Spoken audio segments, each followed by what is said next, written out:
এবার সত্যি Lionel Messi স্পেনের ক্লাব কিনে ফেললেন? কারণ কি একটাই, ক্রিস্টিয়ানো রোনাল্ডো আগেই কিনেছেন বলে? মেসি কি তাহলে কখনোই রোনাল্ডোর পিছু ছাড়বেন না? তবে এবার যেন আবারও প্রমাণ হয়ে গেল, মেসি যেটাতে হাত দেন সেটাই সোনা হয়ে যায়। যে ক্লাবটাকে আগে কেউ চিনতই না, সোশ্যাল মিডিয়ায় 10,000 পোস্ট করেও যাদের ফলোয়ার ছিল মাত্র 2,000, সেই ক্লাবটাই মেসি কেনার পর একদিনেই 4 লাখের বেশি ফলোয়ার পেয়ে গেল। ভাবা যায়, একদিনেই 4.5 লাখ নতুন ফলোয়ার। এটাই মেসি ম্যাজিক। চলুন পুরো বিষয়টা বিস্তারিতভাবে জেনে নিই। লিওনেল মেসি নামটা শুনলেই ফুটবলের ইতিহাস চোখের সামনে ভেসে ওঠে। তিনি সর্বকালের সেরা খেলোয়াড়, আবার অনেকেই তাকে ডাকেন ম্যাজিক ম্যান, কারণ তিনি মাঠে যা করেন তা অনেক সময় বাস্তব না, যেন জাদু। এফসি বার্সেলোনা, এই ক্লাব থেকেই শুরু মেসির কিংবদন্তি যাত্রা। বার্সেলোনার হয়ে তিনি শুধু ট্রফিই জেতেননি, তৈরি করেছেন ইতিহাসের পর ইতিহাস। গোল, অ্যাসিস্ট, ড্রিবল সবকিছুতেই ইনি ছিলেন অন্য লেভেলে। এরপর তিনি যান প্যারিস সেন্ট জার্মানে।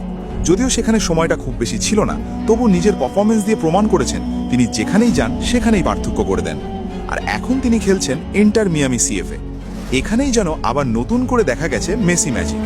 যে লিগকে আগে ইউরোপ বা এশিয়ার অনেক ফুটবল ভক্তই তেমন গুরুত্ব দিত না, সেই মেজর লিগ সকার এখন বিশ্বজুড়ে আলোচনার কেন্দ্রবিন্দু। ইন্টার মিয়ামি দলটা একসময় ছিল একেবারেই দুর্বল। ম্যাচ জেতা তো দূরের কথা, অনেক সময় ড্র করাটাই ছিল তাদের জন্য বড় সাফল্য। কিন্তু মেসি আসার পর সবকিছু বদলে গেল। তিনি শুধু গোলই করেননি, পুরো দলের মানসিকতা বদলে দিয়েছেন। ফলাফল, ইন্টার মিয়ামি জিতেছে একের পর এক ট্রফি, মোট 4টি বড় শিরোপা। তাই তো সবাই বলে এটাই মেসি ম্যাজিক। কিছুদিন আগে এক পডকাস্টে মেসিকে একটি খুব গুরুত্বপূর্ণ প্রশ্ন করা হয়েছিল। ফুটবল থেকে অবসর নেওয়ার পর তিনি কি করতে চান? কোচ হবেন, ম্যানেজার, নাকি সম্পূর্ণ ভিন্ন কিছু? মেসির উত্তরটা ছিল চমকপ্রদ। তিনি বলেছিলেন, আমি একটা ক্লাব কিনতে চাই এবং সেটাকে নিজের হাতে গড়ে তুলতে চাই। এই কথা বলার মাত্র কয়েক মাস পর কি সেই স্বপ্ন বাস্তবে পরিণত হলো? এখন খবর ছড়িয়ে পড়েছে মেসি স্পেনের 3য় বিভাগের একটি ক্লাব ইউই কর্নেলা কিনে ফেলেছেন। এই ক্লাবটির নাম আগে অনেকেই শোনেনি। তাদের সোশ্যাল মিডিয়ায় ফলোয়ার ছিল মাত্র 2,000-এর মতো। কোনো বড় তারকা ছিল না, কোনো বড় সাফল্যও ছিল না। কিন্তু হঠাৎ করেই সবকিছু বদলে গেল। মেসির নাম জড়ানোর পরই সেই ক্লাবের ফলোয়ার বেড়ে দাঁড়ায় 4,77,000-এ। একদিনেই যোগ হয়েছে 4.5 লাখ নতুন ফ্যান। এটা কি কাকতালীয়, না এটাই মেসি ম্যাজিক? অন্যদিকে ক্রিস্টিয়ানো রোনাল্ডো আগেই স্পেনের 2য় বিভাগের ক্লাব ইউডি আলমেরিয়ার কিছু অংশের মালিক হয়েছেন। ফুটবল মাঠে বছরের পর বছর প্রতিদ্বন্দ্বিতা করার পর এখন কি তারা ক্লাব মালিকানাতেও প্রতিদ্বন্দ্বী হয়ে উঠছেন? ধরা যাক মেসির এই ক্লাব ভালো পারফরমেন্স করতে শুরু করলো, তারা 3য় বিভাগ থেকে উঠে এলো 2য় বিভাগে। তাহলে কি হবে? তখনই শুরু হতে পারে নতুন এক লড়াই, মেসির ক্লাব ভার্সেস রোনাল্ডোর ক্লাব। ভাবতেই কেমন রোমাঞ্চকর লাগে, তাই না? এই কারণেই এখন অনেক ফুটবল ভক্ত বলছেন, মেসি কি সত্যিই রোনাল্ডোর পিছু কখনোই ছাড়বেন না?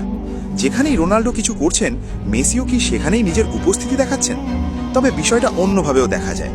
হয়তো এটা কোনো প্রতিযোগিতা নয়, বরং দুজন কিংবদন্তিরই নতুন অধ্যায় শুরু করার গল্প।